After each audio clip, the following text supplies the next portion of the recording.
আবার বিশ্বনবী বলতেন তিন ব্যক্তির দোয়া আল্লাহ ফেরায় না।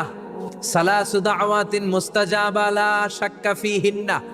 তিনটা দোয়া করলেই কবুল। এক নম্বরে দাওয়াতুস সাইম, রোজাদার ব্যক্তি দোয়া করলে কবুল করে কে? দুই নাম্বার দাওয়াতুল মুসাফির, মুসাফির দোয়া করলে কবুল করে কে? তিন নাম্বার দাওয়াতুল ওয়ালিদাইনি লিওয়ালাদিহি, মাতা পিতার দোয়া ছেলে মেয়েদের জন্য কবুল করে কে? মাতা পিতার দোয়াও কবুল, বদদোয়াও। যুবক ভাইরা সাবধান, বদদোয়াও। এখানে হাজী সাহেব আছেন না অনেক? আছে। 3 লাখ 4 লাখ 5 লাখ দিয়ে হজ করে আসছেন, তো বুকে হাত দিয়ে কেউ বলতে পারবেন হুজুর আমি 100% আমার হজটা কবুল হয়েছে? কেউ গ্যারান্টি দিতে পারবেন? গ্যারান্টি নাই। কিন্তু মায়ের চেহারার দিকে রহমতের নজর নিয়ে তাকালে, ছোটবেলা আমার মারে আমি কত কষ্ট দিলাম, কত কষ্ট করে ফ্যামিলিটা সামলাতে, যে আমার জনম দুঃখিনী মা, কথাগুলো ভেবে মায়ের চেহারার দিকে একটা নজর দেন, কবুল হজের সওয়াব আপনার আমল নামায় দিয়ে দিবে কে? এক সাহাবী বললেন, নবী ওয়ালাউ মি আমার, যদি আমি দিনে 100 বার তাকাই তাহলে কি 100টা কবুল